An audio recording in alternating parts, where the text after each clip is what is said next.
Voy a grabar.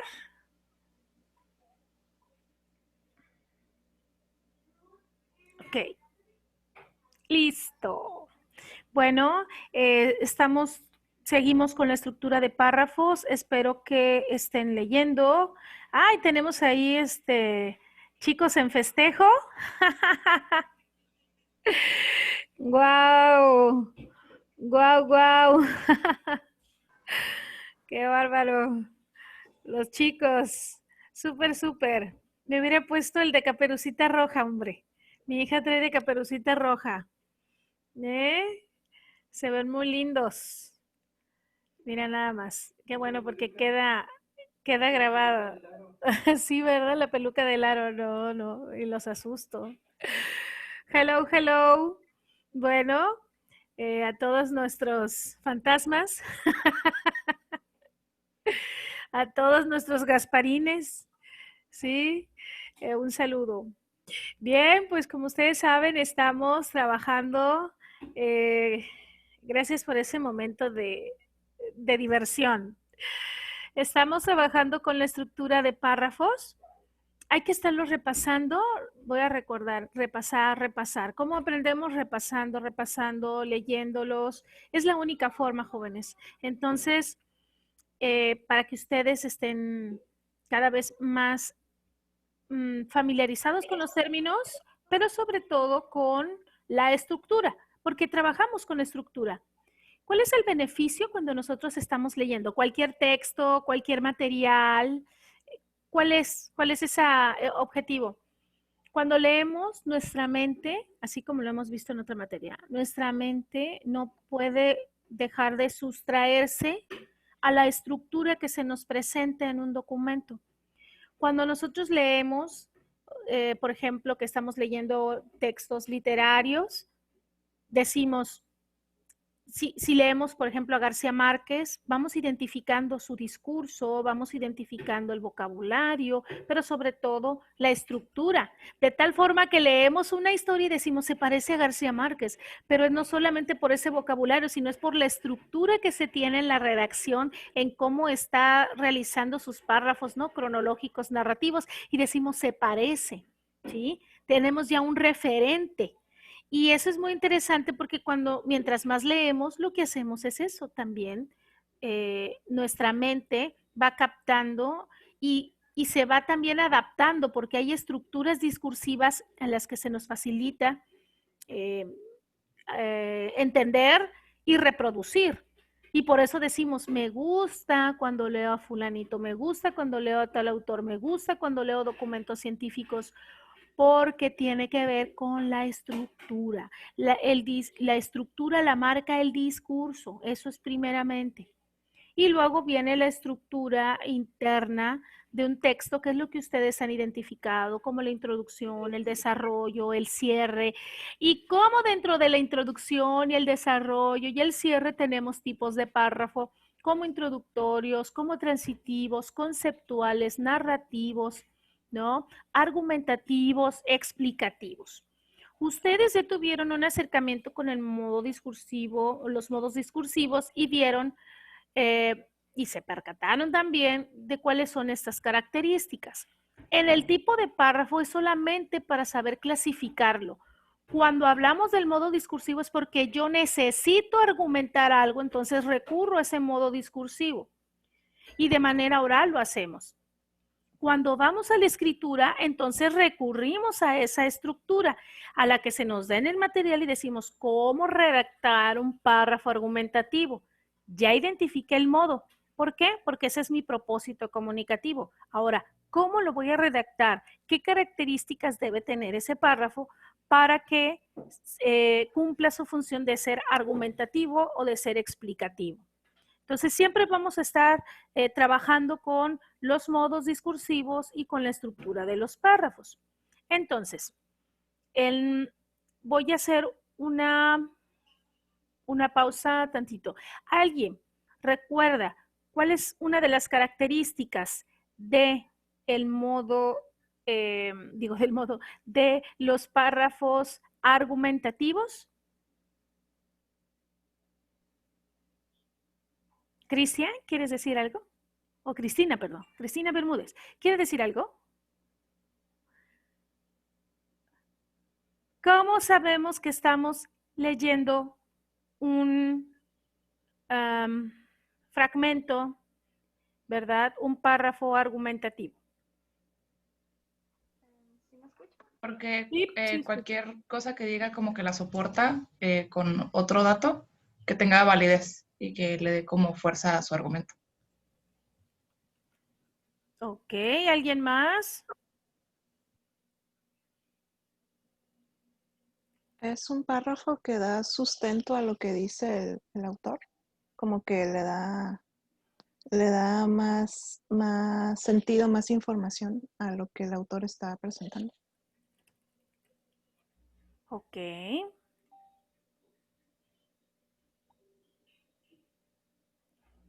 Ok, vamos a ver algo. Ay, déjenme cerrar aquí porque me están mandando mensajes y como les envié por Facebook la invitación, hay muchas preguntas aquí y me están mandando mensajes. Déjenme cerrar esto, que sale. Bien, entonces, buscamos que el párrafo tenga solidez. ¿En qué se basa? ¿Qué se respalda? No siempre debe tener todas las cualidades, pero sí por lo menos en qué respalda su argumento, ¿verdad? Para que tenga solidez. Entonces, esa es la idea principal. ¿Y cómo sabemos que es un párrafo explicativo? ¿Qué cualidad tiene?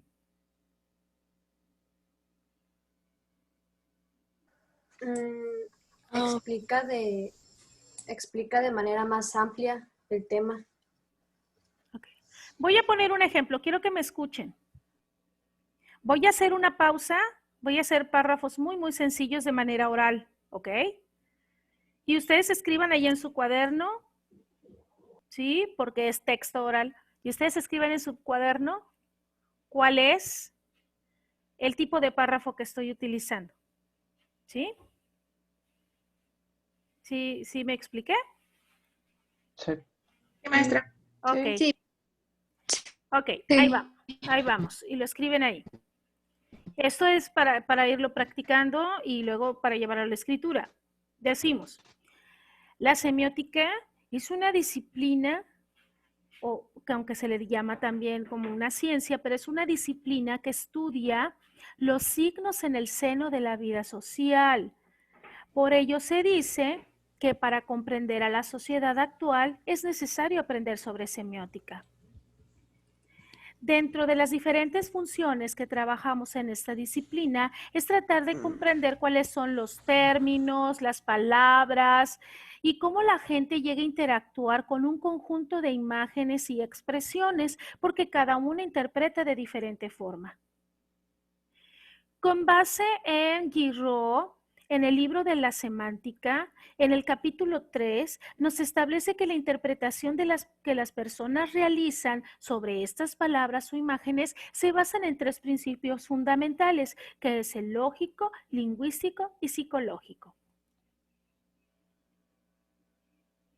Fin, se finí. ¿Cómo la ven? Yo pienso que es explicativo. Hice 3 pausas. Bueno, 2 para llegar a la 3. Yo pienso Y que son 3 fragmentos. Inicia con un conceptual. conceptual. ¿Y luego? Luego explicativo. Explicativo. ¿Y luego? Y al final argumentativo. Perfecto. Así es. Así es. Así es. El manejo de el conceptual, primero defino, después explico una de las funciones dentro de la disciplina y después argumento porque la gente interpreta así de acuerdo con esa disciplina. Entonces, cuando nosotros platicamos, esto lo tenemos que ir practicando, porque en la medida que lo practicamos, cuando vamos a la escritura, ¿sí? Ya estamos nosotros diseñando desde ahorita una estructura de pensamiento. La universidad nos auxilia en eso. Me refiero a la universidad en todo el cúmulo de información que recibimos, a ir estructurando. Porque la forma en la que estructuramos en nuestra mente es como vamos a redactar. La ventaja es que cuando redactamos tenemos el tiempo de sentarnos a pensar, ¿sí? Nos sentamos y pensamos y si nos equivocamos, pues todavía podemos estar ahí 1 o 2 horas. Cuando nos preguntan en el salón, pues en segundos, ¿no? Y a veces uno tarda en organizar la idea. Pero ya estoy acostumbrando, estoy diseñando de alguna manera que mi pensamiento tenga una estructura, ¿sí? Entonces, por lo regular, cuando yo explique algo, primero voy a hacer conceptual, explicativa, argumentativa. Y ya después puedo irme con otro párrafo, ¿verdad? Ahora, algunos identificaron estos 3 fragmentos. ¿Qué es lo que necesitamos para identificarlos en los textos? Es lo mismo. Es más difícil hacerlo de manera oral como lo hicimos ahorita. Eso es más difícil porque tienes que estar bien concentrado a ver qué está diciendo. Es mucho más difícil. En la lectura lo puedes leer 3, 4 o 5 veces o las que necesites. Pero de manera oral es muy rápido. Pero vamos nosotros entrenando nuestro pensamiento, ¿sí? Ahorita vamos a ver algo más. Voy a hacer una pausa primero para continuar. Les quiero mostrar esta página. ¿La conocen? Proyecto Aula de Víctor Villoria. No. No. Ok. Se las recomiendo, ¿sí? Se las recomiendo, se llama Proyecto Aula. Ahorita se las estoy compartiendo aquí. Hay que registrarse, es gratuita. Participan maestros, literatos, de diferentes, pero enfocados al área de lengua y literatura. Y en la parte de literatura, digo de lengua, trabajan gramática y materiales que van a ser de mucha utilidad para su formación universitaria. Aquí yo les estoy mostrando, por ejemplo, literatura narrativa, vienen aquí ejemplos, ejercicios, hasta yo he sacado materiales de aquí, me gusta mucho, mandé un material a ver si se tardan 1 año, ¿no? Pues cada vez que revisan algo en autorizar, a ver qué pasa. Y tenemos aquí ejemplos que se relacionan con la literatura, pero también con la semántica, ¿sí? Tenemos lengua, miren, lengua, viene morfología y de la morfología viene el adjetivo, el adverbio, determinativos. Si usted está en esa dificultad todavía y necesita más ejemplos para practicar, porque acuérdense que en esta asignatura se les proporcionan herramientas, pero usted tiene que estudiarlas. Pero dicen, ya no sé cuál, porque a veces se agarran y entran a internet y pues lo que caiga agarran. Y no es de que estén mal, sino que en ocasiones no tienen respaldos de autoridad realmente como tipo certificados que digan, ¿sabes qué? Esa información es correcta. Y por eso la gente dice, lo busqué en internet y a mí me pareció que estaba bien. Claro que sí, pero no digo que no haya algún error en alguna página, siempre puede haber errores, pero cuando son páginas que se dedican exclusivamente y además hay todo un profesorado detrás, un cuerpo colegiado, digamos que se disminuyen ese tipo de errores. Entonces, cuando usted necesita redactar o que está aprendiendo en lengua extranjera algún uso y todavía no asimila bien algunas de las funciones estructurales del estudio de la lengua en español, entonces puede recurrir a esta página. Aquí les estoy mostrando adverbios, verbos, pronombres, sustantivos, sintaxis, que es lo que nosotros trabajamos, enunciados, oraciones, oraciones simples, compuestas, ortografía, el manejo de la sílaba, las palabras, la puntuación, el texto, cómo se estructura. Tenemos texto escrito, oral, audiovisual, la comprensión, la expresión. Entonces, aquí, ese es en lengua. También tenemos en literatura. Tenemos aquí para que ustedes participen, ¿sí? Todo esto, aquí vienen los contenidos, incluso cursos que ustedes pueden tomar. Y esto les puede auxiliar muchísimo en el aprendizaje de su lengua, que es considerada su lengua nativa, el español, y la lengua extranjera. Entonces, en ocasiones en lengua extranjera nos están diciendo, estás utilizando una voz pasiva y dices, híjole, ¿qué es la voz pasiva? ¿No? Ya no me acuerdo qué es la voz pasiva. En español tenemos voz pasiva, sí, sí tenemos voz pasiva. Entonces, imagínate, la estás trabajando en inglés, tener la noción en español te auxilia para comprenderlo en lengua extranjera. Que va a haber una variante y que va a haber muchas diferencias, sí, pero necesitas saber por lo menos partir de esa estructura para identificar cuál va a ser la variante y te va a ayudar de referente para poder moverte, ¿no? En las diferentes complicaciones que pueda tener la lengua que ustedes seleccionaron. Entonces, aquí, por ejemplo, tenemos de lengua, tenemos de sintaxis, ¿no? Tenemos de semántica, vocabulario, campos semánticos, etcétera. Entonces, yo les invito, no sé si están viendo la página, ¿verdad? Sí. Sí. Maestra. Ok. Mira, aquí tenemos hasta vicios del lenguaje, manejos, acrónimos también. Aquí encontrarás de la lengua española, puedes navegar por aquí, por las pestañas. Aquí viene de varios, puedes ponerle, escribe lo que buscas y ustedes van a poner, por ejemplo. ¿Qué poníamos? Párrafo explicativo. Vamos a ver si hay algo del párrafo explicativo. Ahí es la opción, ¿no? Donde viene aquí. Y aquí dice, el texto y sus propiedades, modelo expresión, cómo se hace, modelo de comentario de un texto no literario, ¿sí? El texto y aquí otra vez. Y pueden encontrar material, el texto periodístico de opinión, modelos de comentarios. Aquí vienen ejemplos de lectura. Y así sucesivamente. Entonces ustedes pueden estar buscando, bueno, ¿cuál sería ese para un texto no literario? Primero tengo que reconocer, y aquí vas, aquí está la manita, y más cosas todavía. En algunos fragmentos pueden encontrar que nada más aparece y te piden que descargues. Pero si no estás registrado no te van a dar, pero es gratuito. ¿Sí? Es gratuito.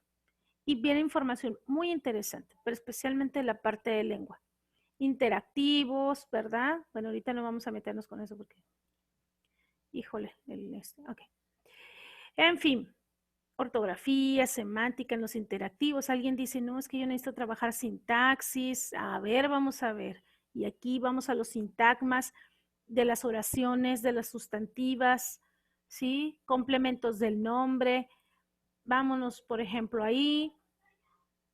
Y aquí está, es interactivo, usted practica, ¿no? Di qué función realizan los sintagmas que aparecen en mayúscula. Rabioso, por ejemplo. Ay, ¿cuál es? ¿Qué dice uno? Pues no sé qué función tiene. Si está rabioso, ¿de qué es? No, pues es de atributo, ¿no? Entonces tu nota hasta ahora decía, ay, me la saqué bien, miren, ¿ya ven? Entonces así se pone hasta uno contento, ya llevo una de 15. Entonces, son de atributo, porque son del adjetivo, complementos adjetivales. Y bueno, está muy interesante y luego le va dando y así sucesivamente. Es para ustedes, para que estén practicando. Es necesario, es vital para nuestra formación estar trabajando este tipo de materiales. Entonces, esta página que se llama Proyecto Aula, van a encontrar, si se meten a Proyecto Aula, van a encontrar muchos proyectos aula porque es la palabra, pero tiene que ser Víctor Villoria, ¿sí? Víctor Villoria. ¿Qué es esto? No sé si este Víctor debería de... Ahí se los puse en su chat, ¿no? Proyecto Aula. Este les va a ayudar toda su carrera, créanme, les va a auxiliar mucho. Ahí está, Proyecto Aula Víctor Villoria, para que se registren y tengan, ay, ¿qué voy a hacer hoy? Estoy enfadado. Ay, voy a practicar sintaxis, ¿no? Así. Ay, ¿qué voy a hacer ahorita en la tarde? Hay mucho viento, está romántico. Ay, voy a practicar un poco de la estructura de la oración. Mira, qué interesante, así, ¿no? Ay, ahorita no quiero leer. Ay, voy a entrar donde dice la parte de literatura. Voy a leer algo sobre el barroco. Entonces, que está haciendo una fila, entra a Proyecto Aula y póngase a responder los ejercicios. Entonces, ahorita es estar practicando. Si no se practica, se olvida, créanme, se olvida muy rápido. Es lo que pasa, yo estoy viendo algunos temas que le enseñaron a mi niño en cuarto, los retoman en quinto año. Sí le agregan un grado de complejidad, pero veo cómo muchos de los contenidos son repetitivos y es por lo mismo. Los niños no hablan de esa forma, entonces se les olvida. Ellos no están acostumbrados a ir a una tienda y ahorita menos, ¿no? Decir, me da un cuarto de queso. Y si lo dice, no tiene noción de lo que es un cuarto. Ya nomás dice un cuarto porque solo encargaron lo que es un entero. No hablan en fracciones, ¿sí? Cuando ven una montaña, así dicen, es una montaña. No están hablando todo el tiempo de, esta es una colina, esta es una cordillera, esto. No. Entonces hay muchos conceptos que no los utilizan y se olvidan. Y en el caso de la lengua es así, tiene que estarse practicando. Y en el caso de la redacción, si dejamos de escribir, peor. ¿Sí? Porque nos dificulta estructurar. Entonces, vamos rápidamente. Hasta ahí, ¿sí me siguen? Ahorita voy a hacer una pausa para dudas. Sí. Sí, maestra. Gracias Sí. por la página. Sí, les va a ayudar un montón, créanme. Ahí voy. COVID-20.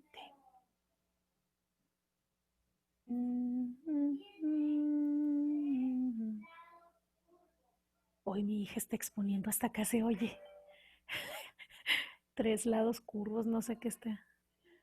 Tiene un vozarrón impresionante. Gruesa la voz. Ok, entonces vamos aquí. Voy a mostrarles algo.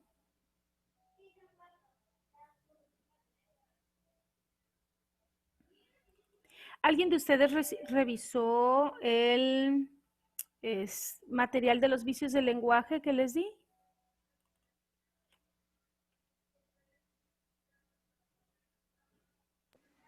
Sí, Ok, vamos, de esos vicios del lenguaje, hay algunos que son, que en los tipos de párrafo,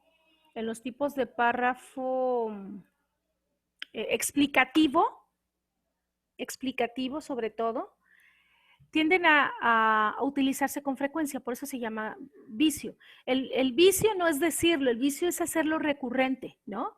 El vicio es hacerlo recurrente. Entonces, en la docencia es común, una práctica común, el redundar en ocasiones en ciertas explicaciones que damos sobre un tema. ¿Por qué? Porque el profesor utiliza diferentes formas para plantear el discurso y que la mayoría de sus estudiantes puedan comprender de qué se está hablando.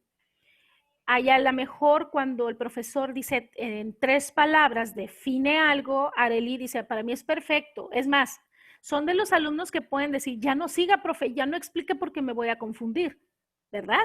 Entonces, yo con 3 palabras ya la hice. Y a lo mejor Rafael dice, no, yo necesito que me dé la explicación, pero que además me dé ejemplo, ¿no? Y Lorena dice, no, yo además del ejemplo necesito que me diga de dónde lo sacó porque sé que lo tengo que repasar más tarde. Entonces es una recurrencia en la didáctica, ¿no? En el quehacer didáctico docente, la repetición. La repetición es parte de nuestro elemento, de nuestro ambiente de aprendizaje. La repetición y en ocasiones plantear la misma definición de diferentes formas. Sin embargo, eso es en exposición oral. Cuando nosotros estamos redactando, tenemos que evitar este tipo de patrones que de manera oral lo hacemos. Tenemos que ser más específicos, más precisos, ¿verdad? Dependiendo también el modo discursivo que se utilice y el tipo de párrafo que voy a redactar. Pero necesito aprovechar. Es como la redacción, es como el extracto especial, como una esencia, como digo yo porque ando con aceititos, como una esencia, ¿sí? De todo mi discurso oral. Como que de todo ese discurso yo tomo la esencia como una sustancia valiosa y lo llevo precisamente a mi redacción. Ya lo que dije de manera oral no lo voy a llevar a lo escrito, aquí escojo. ¿Sí? Por eso es como un perfumito fino, agradable. Y selecciono un vocabulario y voy a evitar ciertas expresiones, especialmente en el párrafo explicativo, que serían vicios del lenguaje como el anacoluto. Rápidamente, para el que recuerde, en el explicativo, les voy a poner un ejemplo cuando les dije la definición de semiótica y después yo les expliqué cómo se interpreta y cómo se desarrolla en nuestro contexto, ¿no? Entonces, en ese contexto, pues fui breve. Pero si yo soy anacoluta, me voy a salir del tema. En el quehacer didáctico del maestro, en ocasiones se aparta del tema, utiliza una anécdota de reforzamiento y después regresa al tema. O sea, regresamos al punto. La anécdota, es decir, este modo discursivo que es narrativo, me permite a mí ejemplificar algo que tal vez yo como maestro creo que les va a facilitar a los estudiantes que sepan de qué se está hablando y vean algo próximo a ellos, ¿no? Como alguna experiencia de vida y después regreso a mi punto de exposición donde estoy hablando. El problema del anacoluto es que se pierde, jamás regresa. Jamás regresa. Es como cuando en un párrafo estás explicando varias cosas. Nunca regresa al tema central. Se perdió, se fue. Y hay que estar revisando nuestros párrafos para que no se pierdan, ¿sí? Siempre pensar en palabras claves del párrafo para no salirnos. A eso se le llama anacoluto, que es el que tienen aquí. Rápidamente lo vemos. Si me saca, entramos de nuevo rápido. ¿Sale, chicos? Porque estoy en la versión gratuita el día de hoy. Entonces, tenemos, por ejemplo, el anacoluto que dice, es el error que consiste en apartarse del tema central o meollo de la conversación. Este vicio dilata el discurso y lo hace insustancial, ¿sí? Es decir, no funciona, no sirve para nada, solo y menos en un espacio académico. Aquí viene un ejemplo, es una conversación para que vean que no regresa nunca al tema central. Si regresa, entonces se utiliza como un recurso para ejemplificar. Dice, Paula, ¿tienes una receta del queque inglés? Y Paula dice, claro, Sole. La semana pasada recorté de una revista 2 o 3 recetas de las que necesitas y sé que las guardé en un cajón no sé dónde. Espero que no sea en un mueble que Juan Pablo le envió a mi suegra, que como tú sabes está cada día peor del Alzheimer. Al punto que la pobre ya no se acuerda ni de los niños. De ahí que con mi cuñada decidimos todos enviarlas a una casa de reposo que está allá por arriba por Macul y con la inundación se les mojó todo. Por eso Pablo les mandó una montonera de muebles a ver si les sirven a las monjitas que cuidan a los viejitos que ya no saben ni cómo se llaman. ¿Es tu celular o el mío el que está sonando? Se cortó. Bueno, ¿de qué estábamos hablando? Del queque inglés. ¿Cuál queque inglés? Como te iba contando.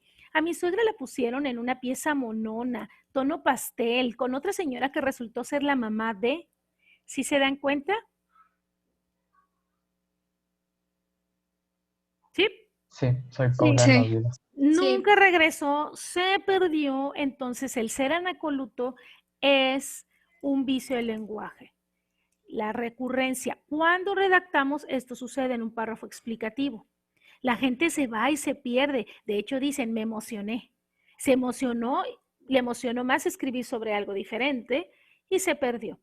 Entonces, ese es un recurso, ese es un vicio, perdón, del lenguaje que necesitamos cuidar en nuestro párrafo explicativo. Este es un párrafo explicativo de aquí, pero lo convirtió realmente, ella estaba solicitando una receta, era un párrafo así tipo explicativo de instrucción, pero le respondieron de manera anacoluta y se perdió. Pero la solicitud era de que le explicara para qué, para la receta del queque inglés. Entonces, ese es uno anacoluto. El otro es la perífrasis. La perífrasis, hay perífrasis verbal. ¿Alguien sabe qué es la perífrasis verbal? ¿No? El cantinfleo. Sí, pero exclusivamente verbal, ¿no? Porque la perífrasis es un recurso literario, no está mal, es un recurso literario, pero fuera de ese contexto puede ser un vicio, ¿no? Puede ser un vicio. La perífrasis verbal es este juego, ¿no? De usar dos verbos continuos cuando podemos prescindir de uno. En lugar de decir, voy a hacer, para poder hacer, ¿no? Para poder hacer algo, siempre tenemos que dobletear el verbo, poder hacer algo, no, para hacer algo, ya. ¿Era necesario el poder o por qué lo estamos usando? Entonces, eso tiene que ver con perífrasis verbal. En el caso de la literatura, la perífrasis es un recurso. Fuera de ese contexto, es un rodeo de palabras. Como cuando no sabes cómo le vas a decir a alguien y primero dices, mira, te voy a decir, pero no te enojes. Lo que pasa es que, bueno, el otro día, pero es que tú, y no llegas, ¿no? Al punto central. Yo cuando no quiero que alguien se enoje, de repente recurro a la perífrasis, trato de ser cuidadosa, de no hacerla muy larga, pero quieres allanar el camino, pero la verdad no funciona, ¿eh? Dejas peor a la persona. Ya dime, ¿por qué no quieres que me enoje? ¿No? Ya la tienes enojada porque no le dices. En la perífrasis es el rodeo de palabras, dice, decir mucho para expresar poco. Esto también es un vicio en párrafo explicativo. Recién eran las 6 de la mañana cuando los primeros rayos solares escaparon de las crestas de las montañas. Luego atravesaron los valles y llegaron con su débil calor a las cimas de los montes costeros. Uno de los rayos entró con cierta impertinencia a la modesta casita y dando de lleno en el rostro del niño, lo despertó. Entonces, en lugar de decir que amaneció, utilizo la perífrasis. Y está muy bien como recurso, pero si nada más quiero decir que despertó el niño, está de más. Eso es lo que en ocasiones hacemos en los párrafos explicativos. Esos dos específicamente son, lo bueno es que ustedes tienen este material, lo pueden revisar porque encontrarán otro tipo de vicios, pero esos dos específicamente hay que cuidarlos. A veces nos gana, como dice aquí, el folclorismo o la cacofonía. También todos estos vicios vamos a cuidar, ¿no? En la redacción, pero básicamente anacoluto, ¿verdad? Anacoluto y perífrasis. ¿Hasta ahí más o menos? Sí. Ok, preguntas, jóvenes. Preguntas de lo que ustedes tengan de su material, de lo que quieran saber, algo en especial que necesiten que reforcemos en este último mes, aparte que tienen que estarlos leyendo. No lo usen nada más para la materia, ¿sí? No lo usen nada más para la materia. Ay, dice tiempo restante, 1:31, hay 1 minuto y medio. No Profe, lo usen nada más para la materia, aplíquenlo en las demás. Dígame. quisiera saber por dónde comparte usted los materiales, ¿por el grupo de Facebook? Están en la plataforma. Gracias. Maestra, yo aún tengo dudas tengo algunas dudas ahí para diferenciar el expositivo del argumentativo. Digo, del explicativo del argumentativo. El párrafo. ¿El argumentativo ayuda a sustentar el explicativo? Claro. ¿Sí? Más que el explicativo, no hay que perdernos. El argumentativo es para sustentar la tesis. Y la tesis la pudiste haber planteado en el explicativo o la tesis incluso en un párrafo conceptual, seguramente ahí también la planteaste. Es para argumentar la tesis, la idea principal que va a desencadenar todas las demás explicaciones. Para eso es el argumentativo. Por eso es el que debe tener mayor solidez. Ok. ¿Sí? No debe de ir ningún párrafo desnudo. Los párrafos tienen que ir acompañados. Es una sugerencia que siempre les hago por eso, porque al dejarlos sueltos, no es de que no sea importante, les he dicho, no es que no sea válido lo que tienes que comentar. Es en qué lo sustentas, en qué.